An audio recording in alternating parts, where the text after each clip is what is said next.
next topic is a loader options. So all these options they'll give you directly as the short notes or all this. So we have a loader options. Machine independent loader features has two features they'll explain here. One is automatic library search and one is loader options. Okay. Most of the time they give the top heading machine dependent loader features, machine independent assembler features. So all under that, what are the different features is that you just have to give some four points by seeing the marks allocated to it. So loader options you have. What are the loader options? What are the extra options the loader can have? Okay. We'll just see the options here. Many loader allow the user to specify options. Yeah, there are options that where the loaders allow user also to specify and modify the standard processing also. So what are the options they're giving us? One is many loaders have a special command language where the user can use it. That is used to specify the options. Command language. They've not discussed what kind of a command language. We're just seeing the different options here. Special command language or command, what I can say, obviously, whatever you see, CC, GCC, so such kind of a command language options it is given to deal with the loader. So whenever you want, you can call it as we are calling our compiler. Whenever you want, you can call. Automatically, we are not currently we are not doing any kind of a loader options. Authority is given to the user. Only compilation. So directly it will, from there, it will, when you say, it will go for the execution. After compilation, /a will go for the execution. So now, sometimes they have also given a separate input file to the loaders that contains such control statements. So that means the control commands language is directly you give the commands at the command prompt to execute the loader. But sometimes what happens, you can pass a file, complete file to the loader, where inside that file, you will have all the control statements. So like control statements, if so and so happens, then the loader, let the loader works like this. Or if so and else this, or use any switch case or use any looping case. So using this control statements, you can operate or you can deal with the loader. So all these different kind of options are stored inside the separate file. So that file name you will give to the maybe a command language or maybe any function where you will pass the input file. We have a next one to show that. Allows the selection of alternative source of input. So here we can sending a program name, include. I have an like I'm telling a loader that by default a loader will be executing some program. I can say in between, please you include this also, this program also from this library name, so that I want you to execute, load and execute this program also.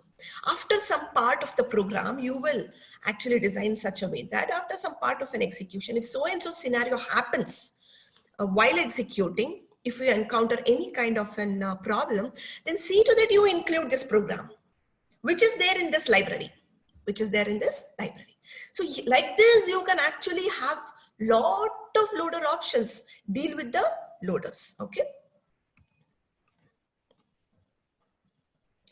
Next, allow the user to delete external symbols or entire control sections. I'm seeing many of you are writing it down, so I'm going a little pausing myself.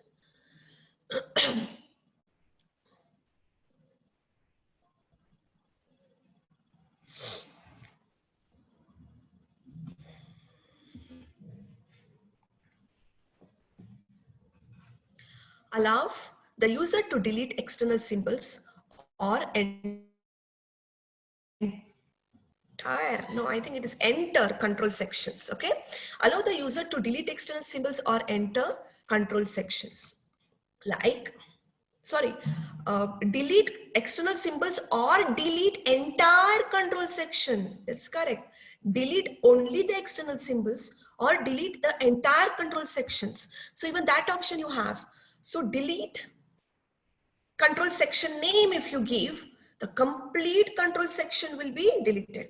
If you want to delete any external symbols, delete, give the external symbol name, the complete external symbols will be given. You can listen here, only extra points you can write here. I'll send you the PPT. Fine. That option is also given. Now, there's one more command that is given. The command might cause the external symbols name1 to be changed to name2 wherever it appears in the object programs. Change name1 comma name2. So that means some external symbols name you want to change. Like RD, REC, I will say it as a RD, read, write, or RD, read. I'll say it as a read. RD, REC, wherever I have RD, REC, it will get changed to read in throughout the program. So that is what the change command is also given whenever you want to change. Why do we need all these options? Scenario is whenever you're building your applications, many a times what happens, as I've told you in the companies, we will have too many programs is combined and they will build it and they will send it. So as I've told you, to combine, build it is nothing but combining, and then they will send it for the testing. It takes a lot of time.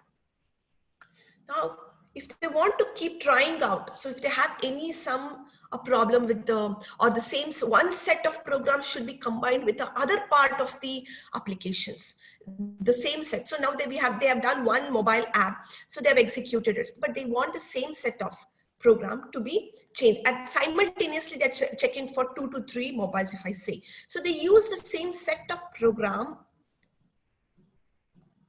to be incorporated in the second application, second mobile.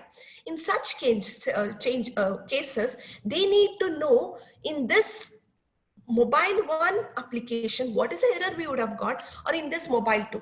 So because they would have getting some error with respect to RDREC or WREC, we'll just assume the scenario.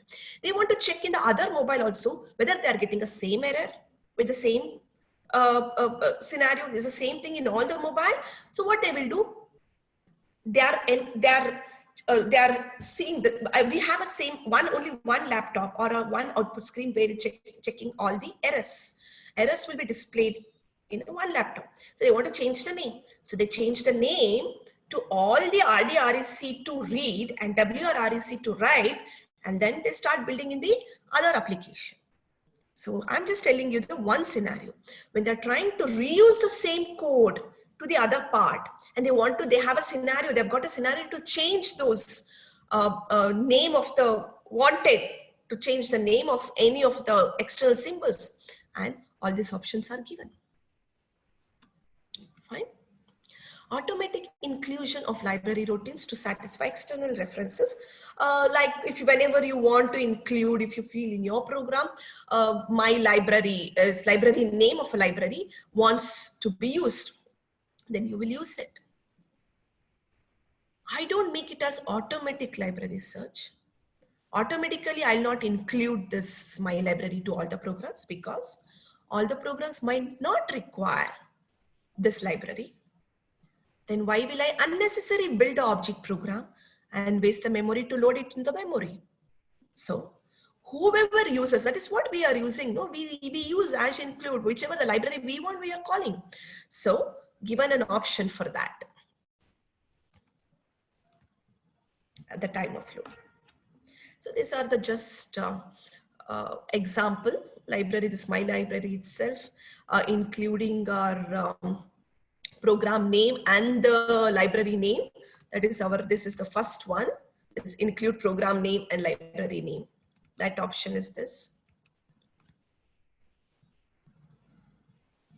This change. All this change happens at the time of a loading time. Okay, that's why we call it as a loader options. All these is done at the time of loading.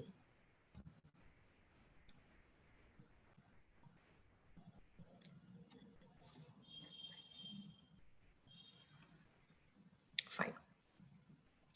So like this, delete RDREC and WRREC, change RDREC to read in all the, everywhere in the program, and change WRREC to write everywhere in the